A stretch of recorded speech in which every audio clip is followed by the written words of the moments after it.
All right, let's put on our detective hats for a bit, because today we're cracking open a fascinating economic case file, the tax mix mystery. We're going to dig into how the specific kinds of taxes a government picks can totally change a country's economic story. So let's get into it. It's the most basic question for any government, right? When you need to raise money, does it really matter how you do it? Is a tax on what people earn the same as a tax on what people buy? It sounds simple, but the answer, well, it has huge consequences for pretty much everyone. And that exact question brings us to our case. A few years back, in 2018, a couple of economists decided to tackle this head-on, using the Mexican economy as their testing ground. So yeah, let's open up this case file. We're going to walk right through their investigations step by step and see what clues they managed to uncover about how taxes and the economy are all tied together. Now, what makes this study such a big deal is that it was a complete first. No one had ever done this kind of deep dive specifically into Mexico's tax system before. That makes their findings really unique and, super relevant. So our investigators, the economists, they focused on a really specific window of time, from 2005 all the way to 2016. And think about that period. It's perfect for a study like this. You've got years of regular growth, then the massive shock of the 2008 global financial crisis, and then the recovery. It's an incredibly rich set of data to work with. Okay, before we meet our main suspects, we've got to lock down this one key term, tax structure. This isn't about the total amount of money the government collects. Nope. It's all about the recipe. Is the government getting most of its money from income taxes or maybe consumption taxes? That specific blend, that's the tax structure.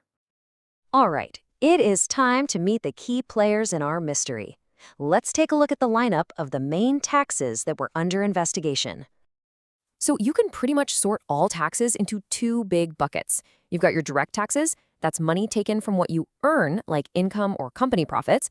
Then you have indirect taxes, which are taxes on stuff you buy, like goods and services. And trust me, this difference is going to be a huge clue for solving this thing. In Mexico, the researchers zoomed in on these four. Over in the direct tax corner, you have ISR, which is the income tax. Then on the indirect side, there are three of them. IVA, which is like a general sales tax, IEPS, a special tax on things like soda and tobacco, and arancel, a tax on stuff that's imported into the country. But even though there are four taxes in the lineup, it turns out this is really a two-horse race. The income tax, ISR, and the consumption tax, IVA.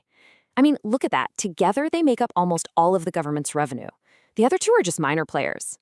So right away, our investigators knew the real action was in the tug-of-war between taxing what people earn and taxing what they buy. So the stage is set, the suspects are identified, the economists fed all their data into these powerful economic models to see what hidden connections they could find. And honestly, the results were pretty striking. And here it is, the big reveal. The study found this incredibly clear pattern. When the tax structure relied more on the income tax, the ISR, it was linked to a negative effect on the economy's long-term health. But when the structure leaned more on the consumption tax, the IVA, it was linked to a positive effect on long-term GDP per person. Wow! And the researchers, they didn't really mince words when they wrote up their conclusion. Based on everything they found, they put it out there directly. The evidence suggests that a healthier tax system is one that relies less on income tax. That is a really bold statement coming straight from the data.